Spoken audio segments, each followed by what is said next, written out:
내가 이제 세 번째 너에게 가리니 두세 증인의 입으로 말마다 확정하리라. 내가 이미 말하였거니와 지금 떠나 있으나 두 번째 대면하였을 때와 같이 전에 죄 지은 자들과 그 남은 모든 사람에게 미리 말하노니 내가 다시 가면 용서하지 아니하리라. 이는 그리스도께서 내 안에서 말씀하시는 증거를 너희가 구함이니 그는 너희에게 대하여 약하지 않고 도리어 너희 안에서 강하시니라. 그리스도께서 약하심으로 십자가에 못 박히셨으나 하나님의 능력으로 살아계시니 우리도 그 안에서 약하나 너희에게 대하여 하나님의 능력으로 그와 함께 살리라. 너희는 믿음 안에 있는가? 너희 자신을 시험하고 너희 자신을 확증하라. 예수 그리스도께서 너희 안에 계신 줄을 너희가 스스로 알지 못하느냐? 그렇지 않으면 너희는 버림받은 자니라. 우리가 버림받은 자 되지 아니한 것을 너희가 알기를 내가 바라고 우리가 하나님께서 너희로 악을 조금도 행하지 않게 하시기를 구하노니 이는 우리가 옳은 자임을 나타내고자 함이 아니라 오직 우리는 버림받은 자 같을지라도 너희는 선을 행하게 하고자 함이라. 우리는 진리를 거슬러 아무것도 할 수 없고 오직 진리를 위할 뿐이니 우리가 약할 때에 너희가 강한 것을 기뻐하고 또 이것을 위하여 구하니 곧 너희가 온전하게 되는 것이라. 그러므로 내가 떠나 있을 때에 이렇게 쓰는 것은 대면할 때에 주께서 너희를 넘어뜨리려 하지 않고 세우려 하여 내게 주신 그 고난을 따라 엄하지 않게 하려 함이라. 아멘. 예전에는 뭐든지 열심히만 하면 된다라고 이야기했습니다. 그래서 부모님들이 늘 열심히 해라, 성실해라, 근면해라 라고 교훈해 주셨습니다. 그런데 요즘은 열심히 하는 것도 중요하지만 거기에 맞도록 잘하는 게 더 중요한 시대가 되었습니다. 그러다 보니까 분석이 대단히 중요한 부분을 차지하고 있는 것 같습니다. 사업을 해도 지역 분석을 잘 해야지 좋은 결과를 얻을 수가 있고요. 경기를 해도 상대팀 분석을 잘 해야지 승리를 거둘 수가 있고요. 마케팅도 고객 분석을 잘 해야지 거기에 맞는 상품을 추천해 줄 수가 있고요. 전쟁도 적을 잘 분석해야지만 전쟁에서 승리를 거둘 수 있기 때문에 그렇습니다. 이렇듯 상대에 대한 분석의 중요성, 이 분석의 중요성을 가장 잘 보여주는 영화가 요즘 하나 개봉이 되었는데요. 그 영화가 뭐냐 하면 지난 27일에 개봉한 한산 용의 출현이라고 하는 영화입니다. 이게 무슨 분석인가 라고 생각하실 수가 있는데 이 이순신 장군의 한산 대첩을 보면 하객진, 거북선 등이 등장을 하게 됩니다. 그런데 이순신 장군이 사용한 이 거북선은 그냥 만들어서 사용한 배가 아니라 이 왜군의 전술에 딱 맞춰서 만들어서 사용한 배라는 사실입니다. 우리나라 수군이 사용했던 배는 판옥선이라고 하는 배입니다. 배의 크기는 20m에서 30m 되는 큰 배입니다. 주 무기는 포입니다. 천자총통, 지자총통, 현자총통, 포가 주 무기. 무거운 포를 싣다 보니까 그리고 배가 크다 보니까 단점이 있습니다. 느린 것이 단점입니다. 반면 일본 수군의 배는 세키부네라고 해서 10m에서 20m 되는 판옥선의 절반 정도밖에 되지 않은 작은 배입니다. 주 무기는 조총과 칼입니다. 그러다 보니까 장점은 빠르다라는 것입니다. 그래서 왜군들이 주로 사용하는 전술이 뭐였냐?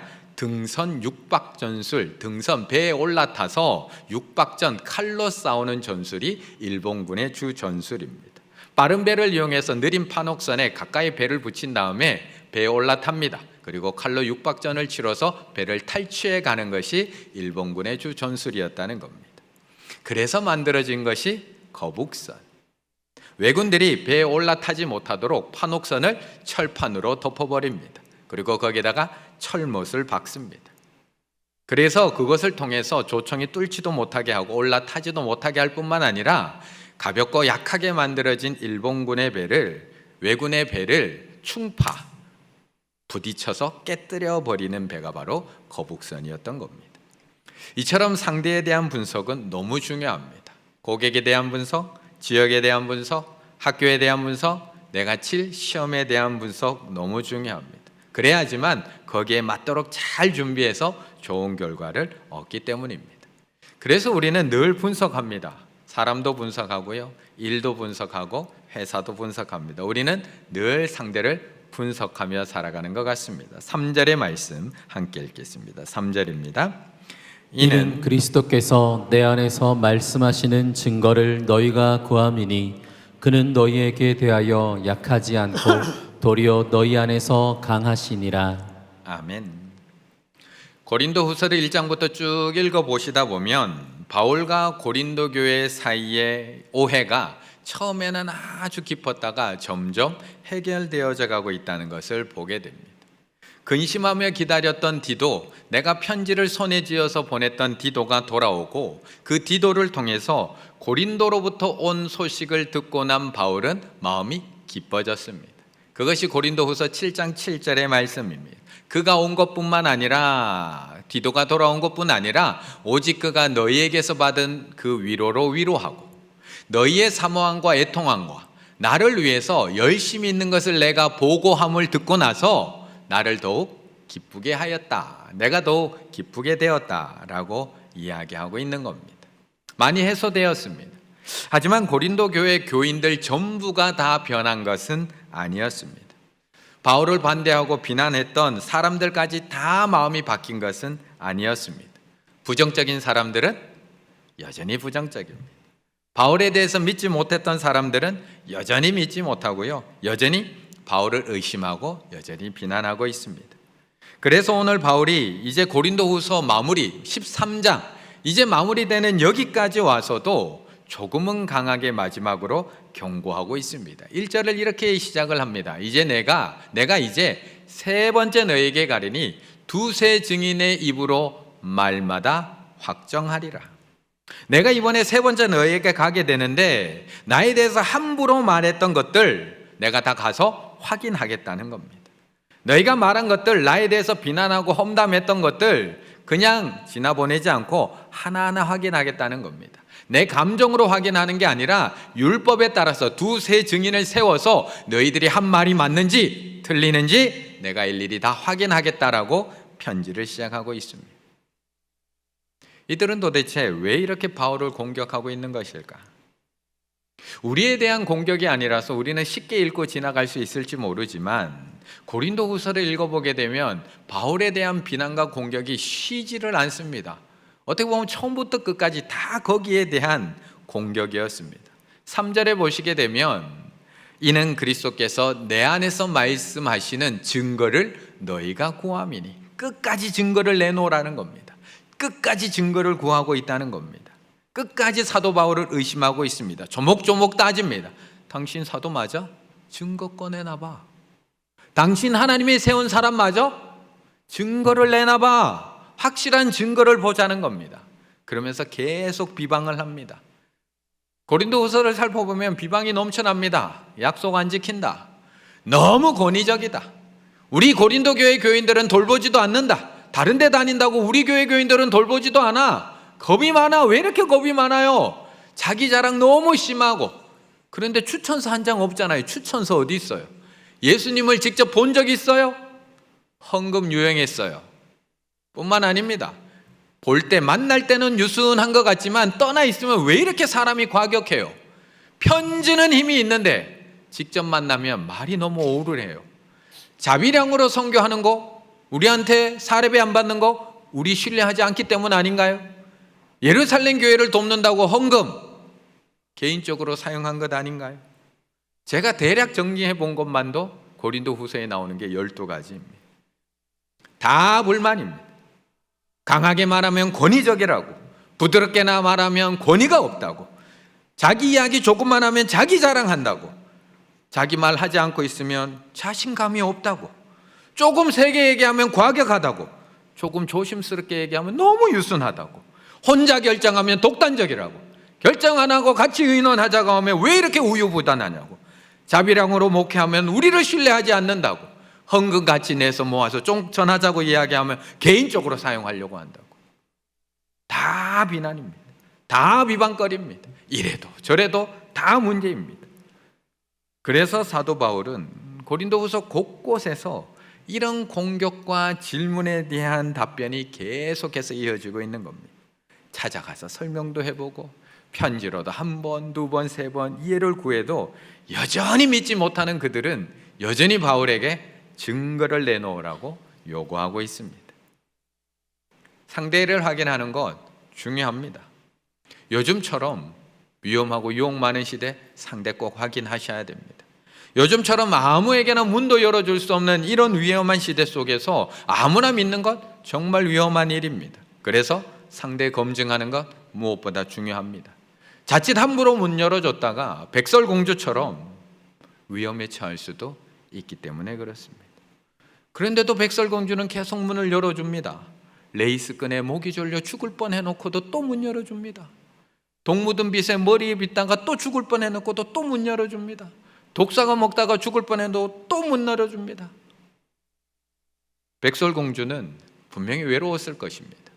외로움은 난쟁이들이 백설공주에게 얼마나 잘해주느냐 못해주느냐 아무 관계 없습니다.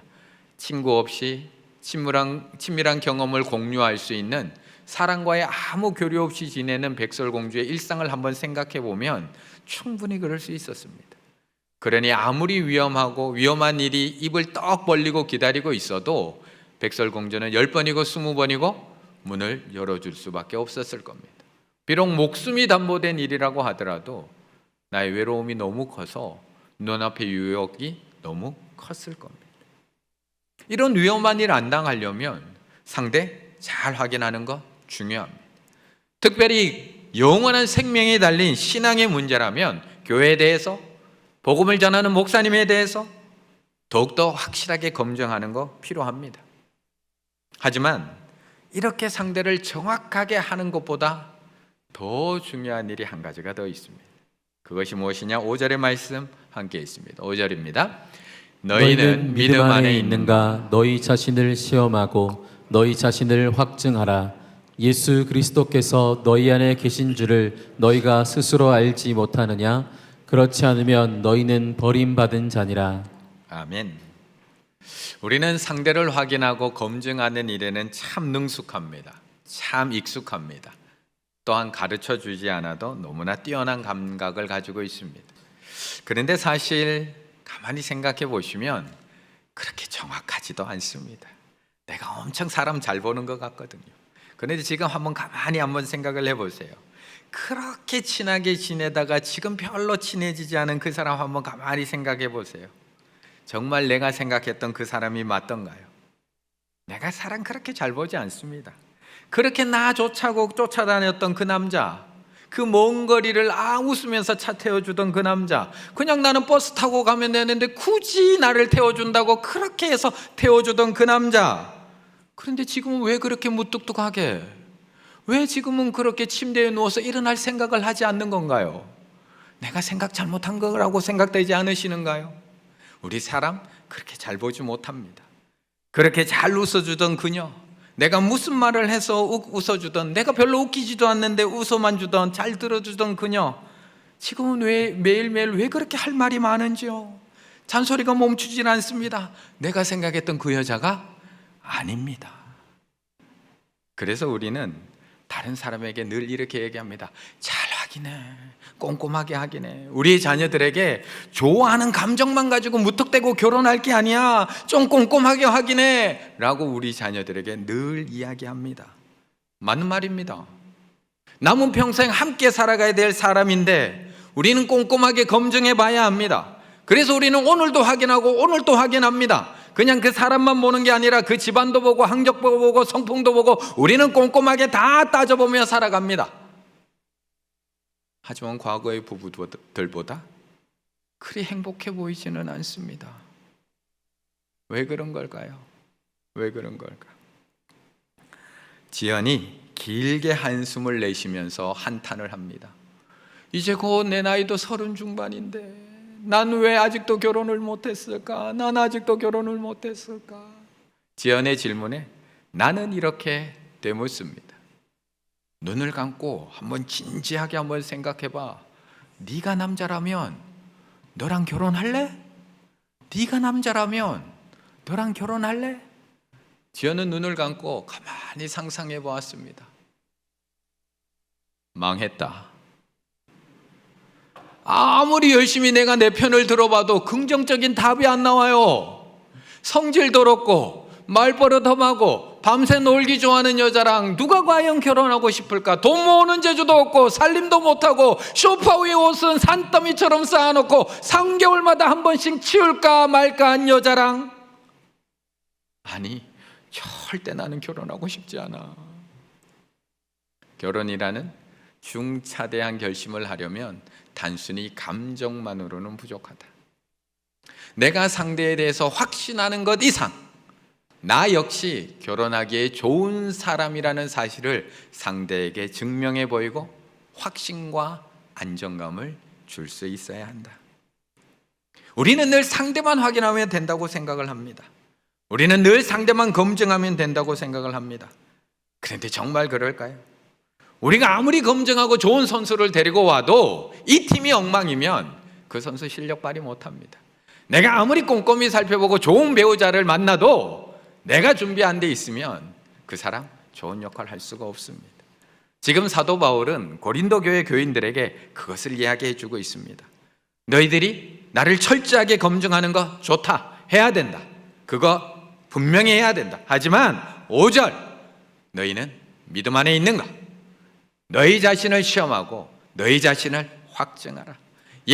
그리스도께서 너희 안에 계신 줄을 너희가 스스로 알지 못하느냐? 그렇지 않으면 너희는 버림받은 자니라. 우리는 다른 사람에 대해서는 너무나 정확하게 볼 수 있으면서도 왜 나에 대해서는 그렇게 안 보이는 걸까요? 아이들의 부족함에 대해서는 그렇게 잘 보이면서도 아빠인 저의 부족함은 왜 보이지 않는 걸까요? 집에 들어갈 때마다 아내의 부족함은 그렇게 눈에 쏙쏙쏙쏙 잘 보이면서도 남편의 저의 부족함은 왜 하나도 안 보이는 걸까요? 우리 성도님들의 부족함은 여기 앉아 있으면, 여기 서 있으면 다 보이는데 왜 저의 부족함은 하나도 보이지 않는 걸까요? 그런데 눈을 감고 진지하게 한번 생각해 보면 정말 나라면 나하고 결혼할까? 자신 있게 대답할 수가 없습니다. 정말 나라면 나를 하나님의 신부 삼을까? 정말 나라면 나를 충일교회 담임 목사 세울까? 이 질문에 자신 있게 대답할 수가 없습니다. 고린도의 교인들이 바울에게 당신이 하나님의 사람이라면 증명해 보라고 비난하기 전에 내가 믿음 안에 있는지 자신을 먼저 점검했다면 과연 어떻게 했을까요? 바울 당신이 하나님의 세운 사도 맞아? 라고 손가락질하고 비판하기 전에 예수 그리스도가 내 안에 지금 계시는지 먼저 확인만 했다면 과연 어떻게 되었을까요? 그렇다면 지금 내 안에 예수님이 계신가요? 지금 내가 예수 그리스도 안에 있는가요? 요한복음 15장 5절, 나는 포도나무요 너희는 가지라. 그가 내 안에 내가 그 안에 거하면 사람이 많은 열매를 맺나니 나를 떠나서는 너희가 아무것도 할 수 없습니다. 나는 무엇으로 증명할 수 있나요? 내가 예수 그리스도 안에 있다면 많은 열매를 맺을 수 있다고 하는데 나는 무엇으로 증명할 수 있나요? 사도 바울에게 당신이 사도 맞아? 증거가 없다고 그렇게 비난하고 있으면서 나는 어떤 열매로 내 안에 예수 그리스도가 있음을 증명하고 계신가요? 그래서 우리는 날마다 확인해야 됩니다. 다른 사람을 점검하고 확인하는 그 매의 눈을 가지고 나를 매일 점검해야 됩니다. 요즘 왜 내 안에 그 모습이 자꾸 나의 눈에 자꾸 걸리는 걸까? 요즘 왜 남편의 저 행동이 원래 하던 행동인데 왜 저 행동이 자꾸 내 마음을 답답하게 만드는 걸까? 왜 아이들의 저 행동 하나하나가 나를 요즘 자꾸 못마땅하게 만드는 걸까? 저 아이가 잘못된 것일까? 지금 내 안에 예수 그리스도가 계신 걸까? 예수님을 믿는다고 하면서 어떻게 저럴 수가 있지? 저 사람 예수 믿는 사람 맞아? 저러고도 예수 믿는다고? 자꾸 미운 마음, 비난하는 마음, 정죄하는 마음이 생기는 지금 내 마음 안에 예수 그리스도가 정말 살아계신 것일까? 상대를 바라보던 그 눈으로 나를 점검해야 합니다. 내 안에 예수님이 계시는지, 내 안에 사랑의 예수님이 지금도 계시는지, 내 안에 나를 위해서 죽으셨던 그 예수 그리스도가 오늘도 살아계시는지 우리는 매일매일 점검해야 한다는 것입니다. 그거 점검하는 거 힘듭니다. 매일매일 나를 돌아본다는 것, 나에게 찔림이 있는 일, 힘든 일입니다. 하지만 힘들지만 매일 그렇게 나를 점검해야지만 우리는 주님께서 오시는 그날 더 온전한 모습으로 하나님 앞에 설 수 있기 때문입니다. 10절의 말씀 함께 읽습니다. 10절입니다. 그러므로 내가 떠나 있을 때에 이렇게 쓰는 것은 대면할 때에 주께서 너희를 넘어뜨리려 하지 않고 세우려 하여 내게 주신 그 권한을 따라 엄하지 않게 하려 함이라. 아멘. 오늘 바울이 고린도 교인들에게 너희 자신을 시험하고 너희 자신을 확증하라고 이야기하고 있는 것은 남의 눈에 티끌 보지 말고 너의 눈에 들보봐, 너나 잘해 라고 이야기하고 있는 게 아닙니다. 너희들이 그 철저한 잣대로 나를 점검하지 말고 너나 잘하세요, 이거 이야기하고 있는 것 아닙니다. 바울은 지금 여전히 고린도 교회 교인들을 사랑하고 있습니다. 자기를 비난하고 있는 그들에 대한 사랑을 잃어버리지 않고 있습니다. 자신을 끝까지 공격하고 비난하고 있는 사람들에 대해서 2절에서 뭐라고 강하게 얘기하느냐? 내가 다시 가면 너희 용서하지 아니하리라.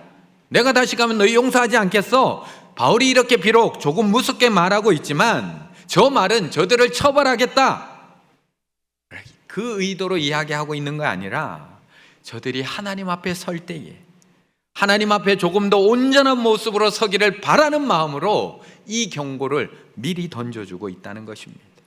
7절, 9절, 10절에서 사도 바울이 그들에 대해서 이렇게 이야기합니다.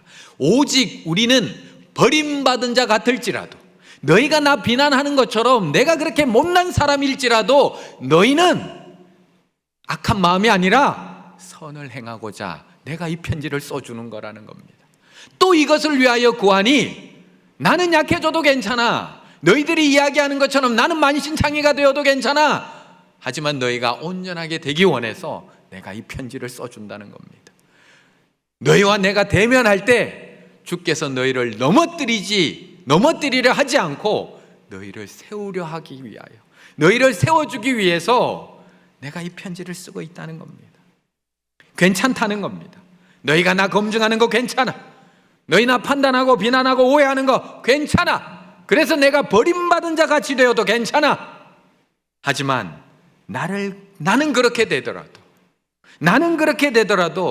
너희는 선을 행해야지. 너희가 자칫 나 검증한다고 해서 너희가 도리어 그 악에 사로잡혀서, 미움에 사로잡혀서 악을 행하는 자가 되지 않으려면 너희 안에 예수 그리스도가 있는지 잘 확인해봐. 그래야지 너희 넘어지지 않아. 그래서 편지 써주고 있는 겁니다. 너희가 그렇게 나를 비난하고 비방하고 믿지 못해도 내 마음 힘들고 약해지는 것 괜찮아. 하지만 나는 그렇게 되더라도, 나는 그렇게 약해질지 모르지만 너희 심령이 미움과 시기와 질투로 가득 차서 하나님께 버림받은 자 되면 안 되잖아. 너희 마음 그 안에 예수 그리스도가 있는지, 너희가 예수 그리스도 안에 있는지 다시 점검해봐. 사랑으로 이 편지 써주고 있다는 것입니다. 우리는 잘 검증하고 잘 확인해 봐야 합니다. 저 사람이 온전한 그리스도인인지 아닌지 잘 확인하셔야 됩니다. 저 사람이 믿음 안에 서 있는지, 제가 전하는 복음이 바른 복음인지 잘 확인하셔야 됩니다. 판단하셔야 됩니다. 하지만 그것보다 더 중요한 것, 그것을 판단하고 있는 내가 그리스도 안에 있는지, 그리스도가 내 안에 있는지 자기 점검이 더 중요하다는 것입니다. 왜냐하면 결국 하나님 앞에 서야 하는 사람은 나이기 때문에 그렇습니다. 하나님 앞에 심판대 앞에 서야 하는 사람, 바로 나이기 때문에 그렇습니다. 10절, 이렇게 쓰는 것은 대면할 때에 주께서 너희를 넘어뜨리려 하지 않고 세우려 하여 이 편지를 쓴다는 겁니다. 고린도 교인들은 이제 조금만 지나면 바울을 대면해야 합니다. 바울 앞에 서야 합니다. 그때 너희가 넘어지지 않고 내가 엄하게 너희를 처벌하지 않기 위해서 미리 이 경고의 편지를 너희에게 보내고 있다는 것입니다. 그렇다면 오늘 우리에게 이 편지를 보내는 분은 누구일까요? 오늘 우리에게 이 고린도 후서라는 편지를 우리에게 보내주시는 분, 왜 보내셨을까요? 우리는 이제 누구를 대면해야 되는 걸까요? 누구 앞에 서야 되는 걸까요? 그렇다면 우리는 5절을 잊어서는 안 됩니다.